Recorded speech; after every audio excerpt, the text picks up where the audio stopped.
నమస్తే, నేను Varaprasad. Welcome to 30/60. ముందుగా హెడ్లైన్స్ చూద్దాం.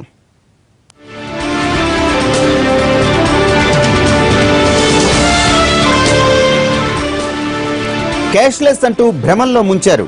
ఆర్బీఐ గవర్నర్ పై పవన్ కళ్యాణ్ ఫైర్. కృష్ణా బోర్డుకు తెలంగాణ సర్కారు లేఖ. జూన్ 21 ఒప్పందం ప్రకారమే నీటిని పంచాలని డిమాండ్. మసబ్ ట్యాంక్ కాల్పుల కేసులో పురోగతి. సీసీటీవీలో నిందితుడి ఆనవాళ్లు.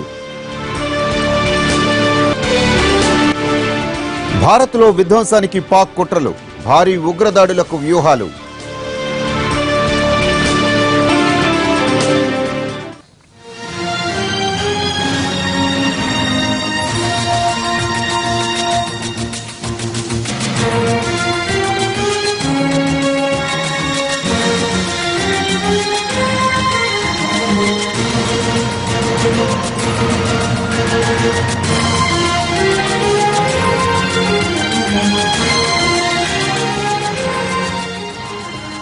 మాసబ్ ట్యాంక్ కాల్పుల కేసులో విచారణ కొనసాగుతోంది. మన్మంత్ పై కాల్పులు జరిపి దోచుకునే ప్రయత్నం జరిగినట్లుగా పోలీసులు అనుమానిస్తున్నారు. కాల్పులు జరిపిన వ్యక్తి కోసం పోలీసులు వేట కొనసాగిస్తున్నారు. దేశవాళీ తుపాకీతోనే దుండగుడు కాల్పులు జరిపాడని, ఆ తర్వాత పారిపోతుండగా ఆ దృశ్యాలు సీసీ కెమెరాల్లో రికార్డయ్యాయని, వాటి ఆధారంగా విచారణ జరుపుతున్నట్లు పోలీసులు తెలిపారు. స్థానికులపైనే పోలీసులు అనుమానం వ్యక్తం చేస్తున్నారు.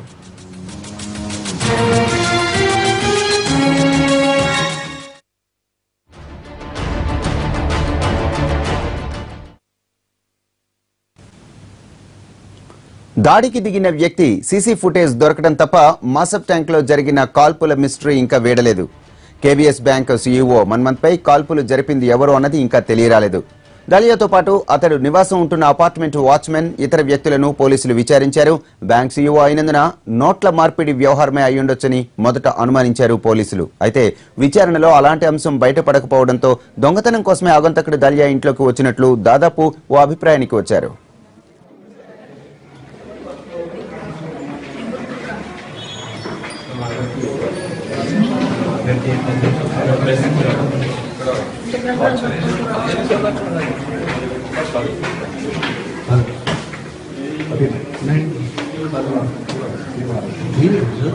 మన్మంత్ ఇంట్లో పనిచేసే వాళ్ళెవరైనా ఆగంతకుడికి సమాచారం ఇచ్చి ఉండవచ్చునన్న అనుమానాలు కూడా వ్యక్తమవుతున్నాయి. లేకపోతే దోపిడీకి యత్నించిన వ్యక్తి నేరుగా ఇంట్లోకి వచ్చే అవకాశమే లేదు.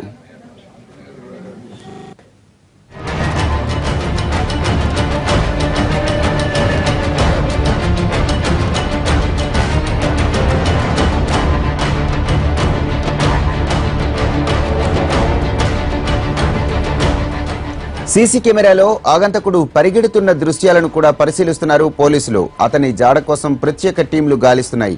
సంఘటన జరిగి 48 గంటలు గడిచినా కాల్పులకు పాల్పడ్డ వ్యక్తి జాడ తెలియకపోవడంతో పోలీసులు కూడా దీన్ని సీరియస్ గానే తీసుకున్నారు.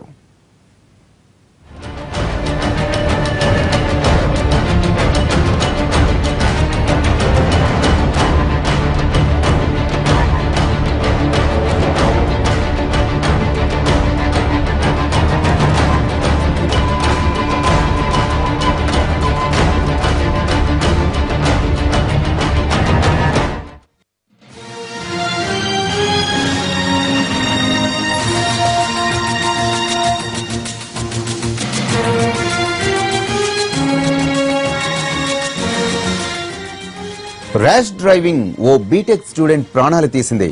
పార్టీలో బాగా ఎంజాయ్ చేసి ఒళ్ళు తెలియకుండా డ్రైవింగ్ చేయడంతో ఓ అమ్మాయి ప్రాణాలు గాల్లో కలిసిపోయాయి. ప్రేమికుల స్వర్గధామంగా చెప్పుకునే నెక్లెస్ రోడ్లో జరిగింది ప్రమాదం. నెక్లెస్ రోడ్లో ప్రమాదానికి గురైన ఈ కారులో 2 అబ్బాయిలు 3 అమ్మాయిలు ప్రయాణించారు. వీరంతా తమ ఫ్రెండ్స్ ఇచ్చిన పార్టీకి వెళ్లి వస్తుండగా యాక్సిడెంట్ జరిగింది. ప్రముఖ ఇంజనీరింగ్ కాలేజీలో బీటెక్ చేస్తున్న విశాల్ కారు డ్రైవ్ చేశాడు. బషీర్బాగ్లోని ఓ హోటల్ నుంచి వేగంగా వస్తుండగా నెక్లెస్ రోడ్లో కారు అదుపు తప్పింది. 2 పల్టీలు కొట్టింది, ఆగిపోయింది. దగ్గరలో ఉన్న పోలీసులు వచ్చి చూసేసరికి ఘోరం జరిగిపోయింది. కారులో ఉన్న బీటెక్ స్టూడెంట్ లక్ష్మీ హాస్య అక్కడికక్కడే చనిపోయింది. ఈ ప్రమాదంలో మరో 2కి తీవ్ర గాయాలయ్యాయి. కారును అత్యంత వేగంగా నిర్లక్ష్యంగా నడిపి ప్రమాదానికి కారణమైన విషయాలను పోలీసులు అరెస్టు చేసి రిమాండ్కు తరలించారు.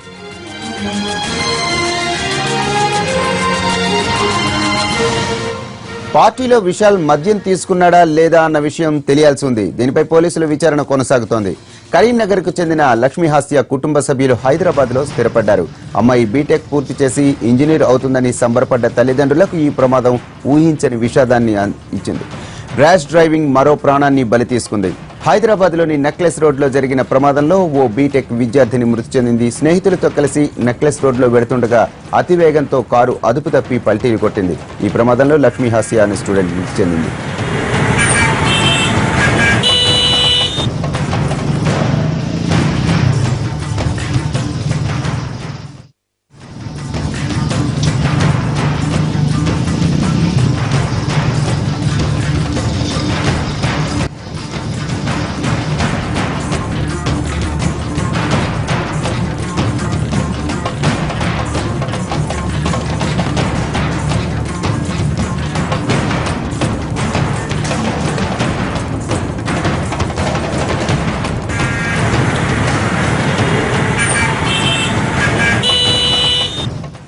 ర్యాష్ డ్రైవింగ్ ఓ బీటెక్ స్టూడెంట్ ప్రాణాలు తీసింది.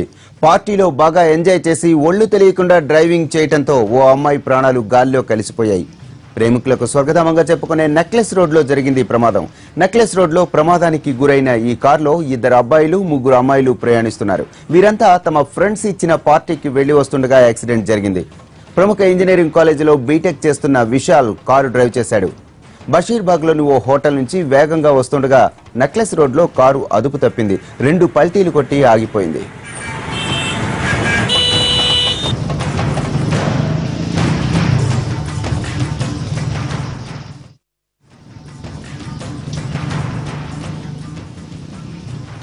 దగ్గరలో ఉన్న పోలీసులు వచ్చి చూసేసరికి ఘోరం జరిగిపోయింది. కారులో ఉన్న బీటెక్ స్టూడెంట్ లక్ష్మీ హాస్య అక్కడికక్కడే చనిపోయింది. ఈ ప్రమాదంలో మరో 2కి తీవ్ర గాయాలయ్యాయి. కారును అత్యంత వేగంగా నిర్లక్ష్యంగా నడిపి ప్రమాదానికి కారణమైన విశాల్ను పోలీసులు అరెస్టు చేసి రిమాండ్కు తరలించారు.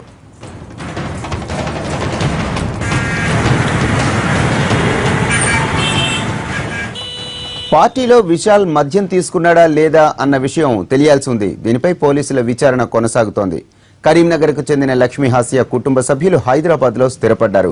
అమ్మాయి బీటెక్ పూర్తి చేసి ఇంజనీర్ అవుతుందని సంబరపడ్డ తల్లిదండ్రులకు ఈ ప్రమాదం ఊహించని షాక్ ఇచ్చింది. ర్యాష్ డ్రైవింగ్ మరో ప్రాణాన్ని బలి తీసుకుంది. హైదరాబాద్ నెక్లెస్ రోడ్ లో ఘోర ప్రమాదం జరిగి బీటెక్ విద్యార్థిని మృతి చెందింది.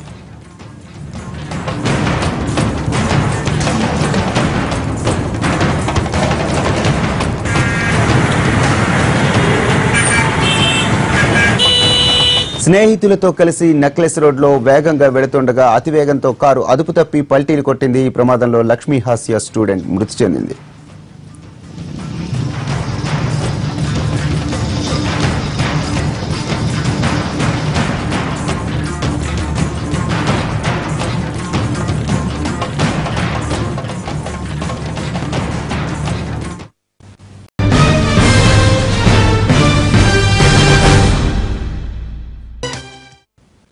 Back to news. నోట్ల రద్దు విషయంలో ప్రధాని మోడీ పదే పదే అబద్దాలు చెబుతున్నారని కాంగ్రెస్ ఉపాధ్యక్షుడు రాహుల్ గాంధీ ఆరోపించారు. ఆర్బీఐ గవర్నర్ ఊర్జిత్ పటేల్ పై జనసేన అధ్యక్షుడు పవన్ కళ్యాణ్ ట్విట్టర్ వేదికగా విమర్శలు గుప్పించారు. డిమానిటైజేషన్ కోట్ల మంది భారతీయులను ఇబ్బంది పెట్టిందని మండిపడ్డారు. రైతులు, కూలీలు, వృద్ధులు, చిన్న వ్యాపారుల జీవితాలకు ఇక్కట్లు కలిగిస్తోందని అన్నారు. కిలోమీటర్ల క్యూ లైన్లలో సామాన్యులు చనిపోతుంటే కొందరు దుర్మార్గులు మాత్రం ఇళ్లలో ఉండి కోట్లు దోచేస్తున్నారని ట్విట్టర్ వేదికగా విమర్శలు గుప్పించారు. నోట్ల రద్దుతో ప్రజలు తీవ్ర ఇబ్బందులు ఎదుర్కొంటున్నారని గవర్నర్ కు వివరించారు వైసీపీ అధినేత జగన్. రాజ్భవన్ కు వెళ్లిన ఆయన నేతృత్వంలోని బృందం పెద్ద నోట్ల రద్దు తర్వాత పరిణామాలని గవర్నర్ కు తెలిపింది. అనంతరం మాట్లాడిన జగన్ నోట్ల రద్దుతో వ్యవసాయ ఉత్పత్తి తగ్గిపోయిందన్నారు. ఆర్బీఐ నుంచి ఏపీకి ఇంకా కొత్త నోట్లు రావాల్సి ఉందని, నోట్ల రద్దు సమస్యలు జూన్ వరకు కొనసాగే అవకాశం ఉందని అంటున్నారు జగన్.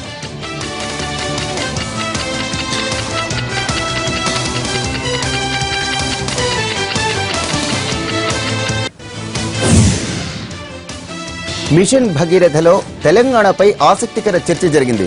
కాంగ్రెస్ సభ్యుల అభ్యంతరాలకు సమాధానమిస్తూ మంత్రి ఈటెల నా తెలంగాణ బిడ్డలు అంటూ ప్రస్తావించడంపై ప్రతిపక్ష నేత జానారెడ్డి అభ్యంతరం తెలిపారు. మన తెలంగాణ అనాలంటూ ఫైర్ అయ్యారు. దీనిపై కేటీఆర్ మాట్లాడుతూ కాంగ్రెస్ ఎప్పుడూ తెలంగాణను సొంతగా భావించలేదని అన్నారు. ఈటెల వ్యాఖ్యలను సమర్థించారు. అధ్యక్షుని అడుగుతున్నా, ఇవాళ మా తెలంగాణ ఆడబిడ్డలు బోర్లు కొట్టి కొట్టి కడుపులో పెట్టి నోట్ల వచ్చిన చరిత్ర మీరు మర్చిపోతారని చెప్పి అడుగుతున్నా. ఇవాళ నెత్తి మీద కొండ పెట్టుకొని నెత్తి ఎంటిక ఊసిపోగా కూడా ఇవాళ నీళ్లు మోసుకపోయే చరిత్ర మీరు మర్చిపోతారని అడుగుతున్నా. ఏం ప్రకటించిన మా ముఖ్యమంత్రి గారు, నా తెలంగాణ ఆడబిడ్డ నడి బజార్లో బిందె పట్టుకొని నీళ్ళ కోసం పోయే దుస్థితి రావద్దు. ఇవాళ ఇన్ని రాష్ట్ర ప్రభుత్వాలు వచ్చి, బెంగాల్ ప్రభుత్వం కావచ్చు, మధ్యప్రదేశ్ ప్రభుత్వం కావచ్చు, మహారాష్ట్ర ప్రభుత్వం కావచ్చు, గొప్పగా విజువలైజ్ చేస్తున్నారని చెప్పి ఇవాళ చేస్తున్నారంటే వాళ్ళు అభినందిస్తున్నారు, ప్రధానమంత్రి గారు అభినందిస్తున్నారు. కానీ ఈ రాష్ట్రంలో ఉన్న మీరు ఒక ప్రతిపక్ష పార్టీ హోదా ఇస్తే అభినందించాల్సింది పోయి, దీన్ని సూచన చేయాల్సింది పోయి, కోడిగుడ్డు మీద ఈకలేనట్టు చేసే ప్రయత్నం చేస్తే చరిత్ర మిమ్మల్ని క్షమించదు. నా తెలంగాణ ఆడబిడ్డలు అంటే నీ తెలంగాణ, నా తెలంగాణ కాదా? ఈ ఆడబడినది నీ తెలంగాణ, హైలీ అబ్జెక్షనబుల్. నా తెలంగాణ, మన తెలంగాణ అనండి. నీ తెలంగాణ, నువ్వు తెచ్చినావు తెలంగాణని. అబ్సల్యూట్లీ వెరీ హైలీ అబ్జెక్షనబుల్ అధ్యక్ష. మాటికి మాట్లాడినప్పుడు నా బిడ్డలు, నా తెలంగాణ, మన బిడ్డలు, మన తెలంగాణ, మన అభివృద్ధి, ఆ అభివృద్ధికి ఆ అభివృద్ధిని చేయటానికి నీకు అవకాశం ఇచ్చినటువంటి ఈ ప్రజలకు నువ్వు చేస్తున్నటువంటి కృషి చెప్పటంలో అభ్యంతరం లేదు, తప్పులేదు అధ్యక్ష. కానీ మాటికి నా బిడ్డలు, నా తెలంగాణ అంటే ఇది మా తెలంగాణ అనేటువంటి విషయం. ఒక్క మాట అధ్యక్ష, నేను ఒకటికి రెండు సార్లు చెప్పినాను,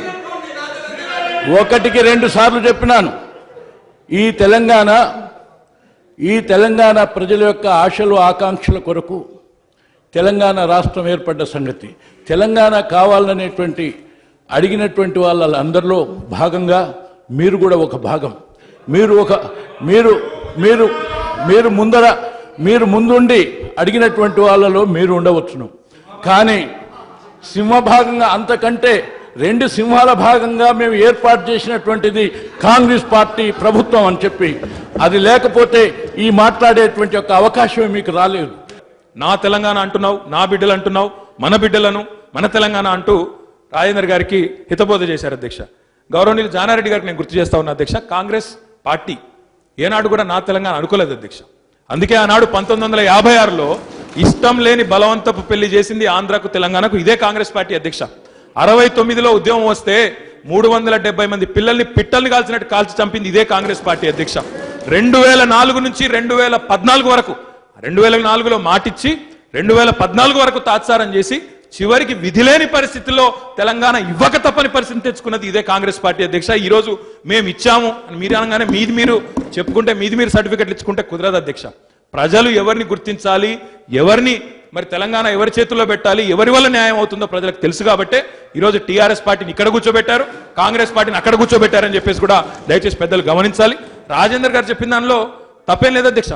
ఆయన మొదటి నుంచి ఉద్యమంలోంచి వచ్చిన బిడ్డ కాబట్టి సహజంగానే నా తెలంగాణ, నా బిడ్డలు అనే ఒక తెలంగాణ కోణంలోంచి వచ్చిన బిడ్డ, తెలంగాణ ఉద్యమంలోంచి వచ్చిన నాయకుడు కాబట్టి సహజంగానే మాట్లాడే అధ్యక్ష. అందులో తప్పేం లేదు.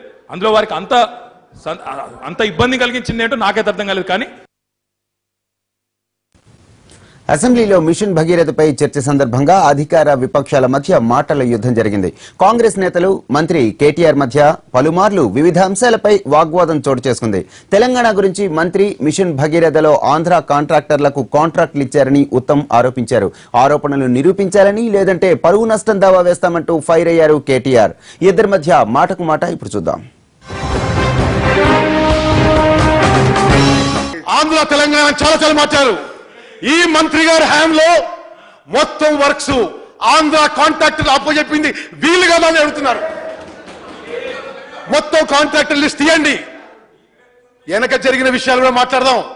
మరి మొత్తం లిస్ట్ సిడిఆర్ మీద కార్పొరేట్ డెట్ రీస్ట్రక్చరింగ్ అనే ఒక విషయం, భారత ప్రభుత్వం ఒక కంపెనీ కొంత ఆర్థిక ఇబ్బందులుంటే ఒక స్కీమ్ కింద వాళ్ళ డెట్ రీస్ట్రక్చర్ చేయమని, ఏది ఉన్న అప్పుని ఇమీడియట్ గా కాదు, సరే కొన్ని నెలల్లో కొన్ని సంవత్సరాల్లో రీపేమెంట్ చేయమని. మీరు ఆ తర్వాత finance secretary government of India మీకు లేఖ రాసి సిడిఆర్ కంపెనీలని టెండర్లో పర్మిట్ చేయమని చెప్పిన మాట వాస్తవమా కాదా? అధ్యక్ష, మంత్రి గారు గత విషయాలు చాలా మాట్లాడారు. ఒకటే విషయాన్ని మనం చేస్తుందంటే గత విషయాలు మాట్లాడదామంటే మరో రోజు పెట్టి డిస్కస్ చేద్దాం. ఈ రోజు మీ కింద ఇచ్చిన వాటర్ గ్రిడ్ టెండర్స్ లో మీరు అవినీతికి పాల్పడ్డారు. నేను నేరుగా ఆరోపణ చేస్తున్నా, వాటర్ గ్రిడ్ టెండర్స్ లో అవినీతికి పాల్పడలేదని తెలంగాణలో ఒక్క కాంట్రాక్టర్ చెప్పండి. బయటికి పోయి తెలంగాణలో ఒక్క కాంట్రాక్టర్ కి ఈ వాటర్ గ్రిడ్ టెండర్స్ మ్యానిపులేట్ కాలేదు అని ఎవరు చెప్పండి. పెద్ద గొంతుంది కదా, గట్టిగా నేను అవినీతి అనగానే ఏం అయిపోదు అధ్యక్ష. అవినీతే జరిగితే దానికంటూ ఏదైనా ఆధారమే ఉంటే ఈ వేదిక అయినా సరే, ఏ వేదిక అయినా సరే పూర్తి స్థాయిలో, ఎందుకంటే మీ అందరికీ కూడా తెలుసు గత ప్రభుత్వంలో ఉన్న మంత్రుల మీద సిబిఐ కేసులైనాయి. చాలా మంది ఇంకా అక్కడ ఉన్నారు, ఊచలు లెక్కబెట్టారు, చిప్పకూడు తిన్నారు, ఇంకా కూడా ఈడీ అటాచ్మెంట్లు జరుగుతున్నాయి. ఇవన్నీ తెలుసు. ఆధారాలంటూ ఏమైనా ఉంటే ఊరికే గొంతేసుకుని ప్రతిపక్షంలో ఉన్నాం కదా, దీనివల్ల వీళ్ళ మీద ఏమైనా బురద జల్లితే ఏమైనా రాజకీయంగా లాభం అవుతుందేమో, ఈ స్కీము మరి సఫలమై ఇంటింటికి నీళ్ళు వస్తే మాకైతే మా కిందికి నీళ్ళు వస్తాయని ఆలోచనతో మీరేమైనా భయపడి మీరు మీ స్వీయ మానసిక ఆందోళనను ప్రజల మీద రుద్దుతాను, శాసనసభ వేదికగా నేను పెద్ద గొంతేసుకుని మాట్లాడుతా అంటే దానివల్ల వచ్చేదేం లేదు, పోయేదేం లేదు. నేను అడిగేదల్లా స్ట్రైట్గా ఒకటి, ఇన్ని మాటలు మాట్లాడారు, ఇష్టారీతిన ఆరోపణ చేశారు. నేను అడుగుతున్నది ఒకటే, నిర్దిష్టమైన ఆధారాలుంటే మీరు ఒక గౌరవ పార్టీకి, ప్రతిపక్ష పార్టీకి ఈరోజు ఈ రాష్ట్రంలో అధ్యక్షుడిగా ఉన్నారు. నిరాధారంగా, ఆధార రహితంగా కేవలం నోరుంది కదా అని మాట్లాడతా అంటే మాత్రం ఊరుకోవడానికి ప్రభుత్వం సిద్ధంగా లేదు. పరువు నష్టం దావా కూడా వేయాల్సి వస్తుంది. అది కూడా గట్టిగా చెప్తా ఉన్నా నేను. మీ దగ్గర ఆధారాలుంటే చూపెట్టండి, శాసనసభకు సమర్పించండి. అంతేగాని నిరాధారంగా మాట్లాడతాను, ఎటుపడితే అటు మాట్లాడతానంటే ఇక్కడ పడేదానికి ఎవరు సిద్ధంగా లేరు అధ్యక్ష.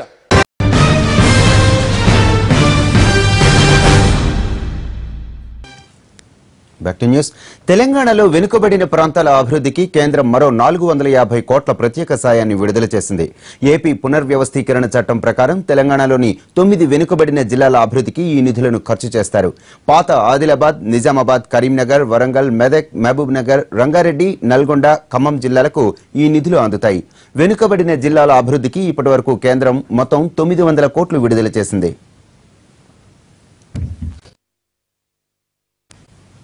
ఎల్బీ స్టేడియంలో క్రిస్మస్ విందు ఏర్పాటు చేసింది ప్రభుత్వం. పేద క్రైస్తవులకు ఉచితంగా కొత్త బట్టలను పంచిపెట్టింది. సీఎం కేసీఆర్ ఈ కార్యక్రమంలో పాల్గొన్నారు. ఇప్పుడు లైవ్ చూద్దాం. క్రీస్తు జయంతి ఉత్సవాన్ని ఘనంగా జరుపుకోవటానికి మనందరినీ ఇక్కడ కూడ చేసినందుకు మొట్టమొదట మేము హృదయపూర్వకంగా చేతులెత్తి మా వందనములను తెలియజేస్తూ ఉన్నాము. మీరు మానవుల్ని ఎంతగా ప్రేమించారంటే మీ కుమారుడు యేసు ప్రభువుని మా మధ్యలో మానవుడుగా జన్మింపజేశారు. వారిని శాంతి దూతగా, శాంతి ప్రదాతగా పంపించారు. దేవుణ్ణి, మానవులందరినీ, ప్రపంచ నలుమూలలను కలిపి మానవులందరూ మీ బిడ్డలే అని పంపించారు. వారు మా మధ్యలో జన్మించి నేనే మార్గమును, సత్యమును, జీవమును అని మన మానవత్వాన్ని పంచుకొని మమ్మందరినీ ఈ మానవత్వాన్ని నుండి మీ దైవత్వానికి నడిపించినటువంటి, దారి చూపించినటువంటి ప్రభు జననోత్సవాన్ని ఘనంగా జరుపుకుంటూ ఉన్నాము.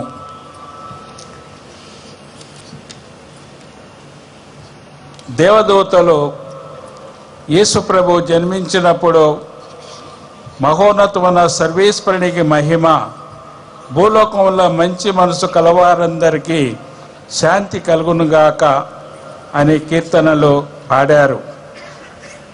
ఆ విధంగా ఈరోజు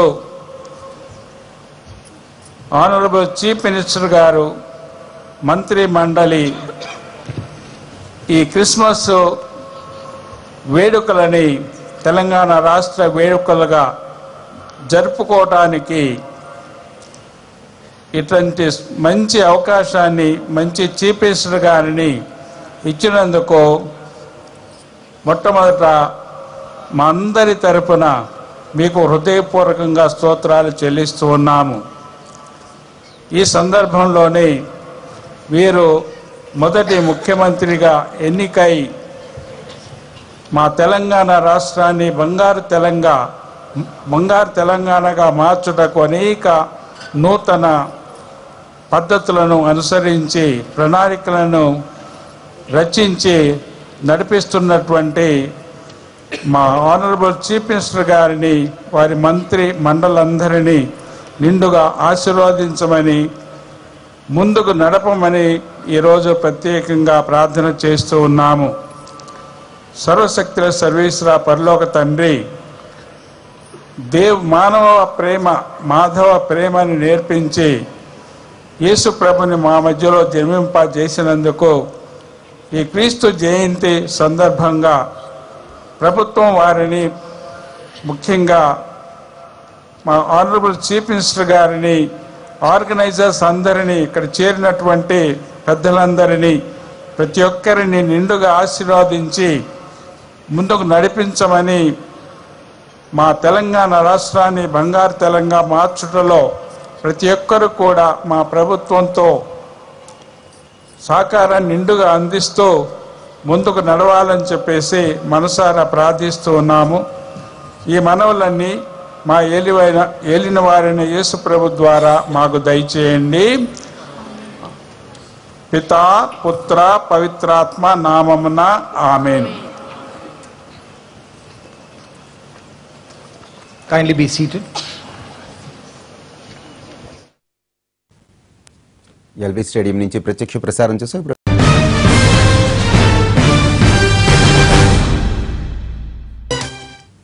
బ్యాక్ టు న్యూస్. పార్టీ ఎమ్మెల్యేలు, నియోజకవర్గ ఇన్ఛార్జీలకు చంద్రబాబు క్లాస్ తీసుకున్నారు. నేతలు పని చేయకుంటే పక్కన పెట్టేస్తానంటూ హెచ్చరించారు. నాయకులు చేసే తప్పులను ఉపేక్షిస్తే పార్టీ మునుగుతుందని ఫైర్ అయ్యారు. ఎమ్మెల్యేల పనితీరుపై సర్వేలు జరుపుతున్నామని, పనితీరు ఆధారంగానే టికెట్లు ఇస్తామని చెప్పారు. విశాఖలో భారీ ఎత్తున ఇళ్ల పట్టాలు ఇచ్చాం, కానీ ఆ ప్రాంతంలో పార్టీ సభ్యత్వం ఎక్కువగా ఉంది, ఇది కరెక్ట్ కాదని నాయకులకు చెప్పారు. ఇళ్ల పట్టాలు ఇచ్చేశాం, ప్రజలు ఓట్లేస్తారన్న అపోహలు ఉండవద్దని నేతలకు సూచించారు చంద్రబాబు. పార్టీలు మారి, నియోజకవర్గాలు మారి కొందరు ఎన్నికల్లో గెలుస్తున్నారని, నేతలు విభేదాలు వీడి కలిసి పనిచేసినప్పుడే ఇబ్బందులు ఉండవని చంద్రబాబు చెప్పారు.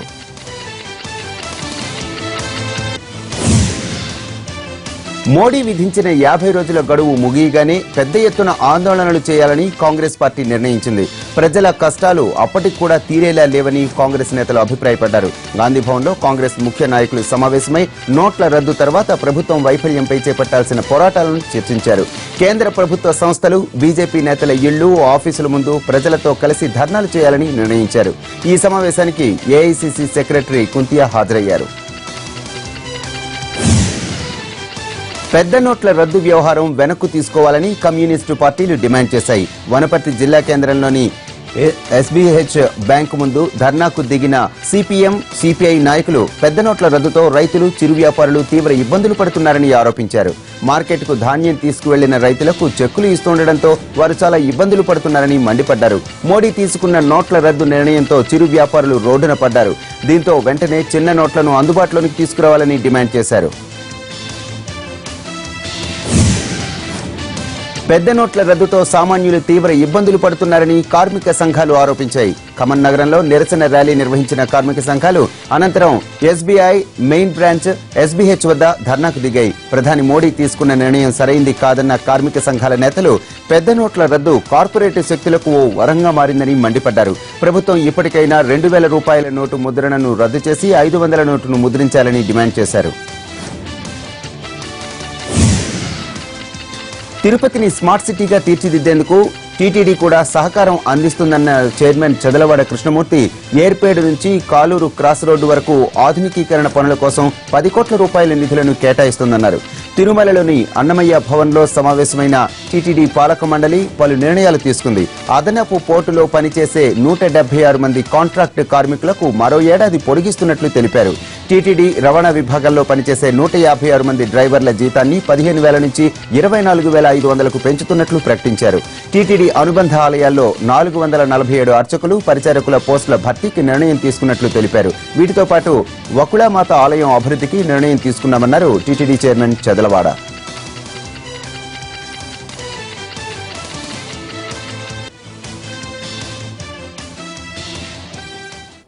విశాఖపట్నం విజయవాడ లాగా చేయాలన్నది దానిలో భాగమైనటువంటి తిరుమల తిరుపతి దేవస్థానం. మీ ద్వారా నేను ఒకే ఒక మాట చెప్తున్నాను. తిరుమల తిరుపతి దేవస్థానం ఈనాటి ట్రస్ట్ కాదు. ఇది తిరుమలలో తిరుపతి కానీ తిరుపతిలో తిరుమల కానీ అంతర్భాగం.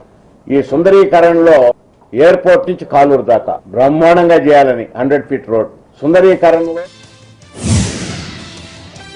అసెంబ్లీ సమావేశాలు, పార్లమెంటు సమావేశాలు జరిగిన సమయంలో ప్రతిపక్షాలు స్పీకర్ పోడియం వద్దకు దూసుకొచ్చి వారికి నిరసనలు తెలుపుతాయి. ప్లకార్డులు ప్రదర్శిస్తూ నినాదాలు చేస్తారు. కానీ త్రిపుర అసెంబ్లీ సమావేశాల్లో తృణమూల్ కాంగ్రెస్ నేత తీరుపై సర్వత్రా విస్మయం వ్యక్తమవుతోంది.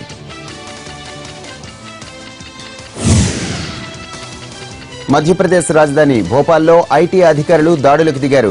పెద్ద నోట్ల రద్దు తర్వాత పలుచోట్ల దాడులు చేస్తున్న ఆదాయ పన్ను శాఖ అధికారులు బీజేపీ నేత ఇంట్లో సోదాలు చేశారు. బీజేపీ లీడర్ సునీల్ వాస్వాని ఇంట్లోకి వెళ్లిన అధికారుల బృందం తనిఖీల్ని కొనసాగిస్తోంది. సోదాల్లో ఏమేం గుర్తించారన్న దానిపై ఇంకా వివరాలు తెలియరాలేదు. పెద్ద నోట్లు రద్దు చేసి 42 రోజులవుతున్న దేశవ్యాప్తంగా ఇంకా నగదు కష్టాలు తీరలేదు. చిన్న నోట్లు, చిల్లర దొరక్క అన్ని వర్గాల ప్రజలు ఇబ్బందులు ఎదుర్కొంటున్నారు. అటు బ్యాంకులు, ఏటీఎంలలో సైతం నగదు దొరకని పరిస్థితి ఏర్పడింది. దీంతో మోడీ తీసుకున్న నిర్ణయంపై ఆగ్రహం వ్యక్తం చేస్తూ పాట్నాలో జన్ అధికార పార్టీ ఆందోళనకు దిగింది. రైలు రోకో నిర్వహించింది. వందల సంఖ్యలో పట్టాలపైకి వచ్చి ఆ పార్టీ శ్రేణులు రైళ్లను అడ్డగించారు.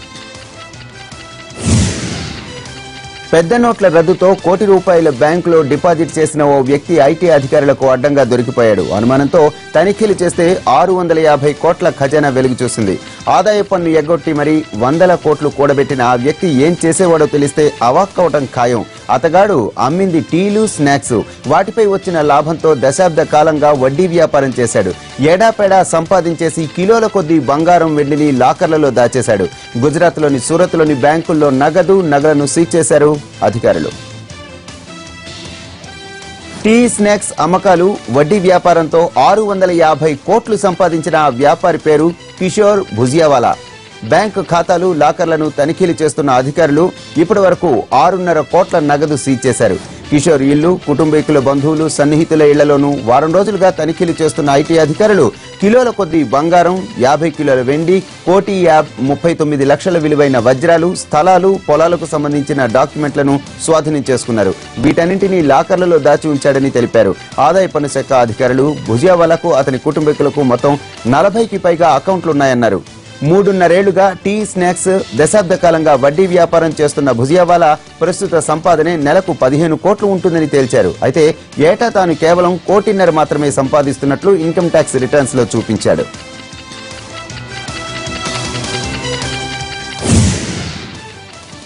హైదరాబాద్ క్రికెట్ అసోసియేషన్ హెచ్సీఏలో జరిగిన భారీ కుంభకోణం వెలుగులోకి వచ్చింది.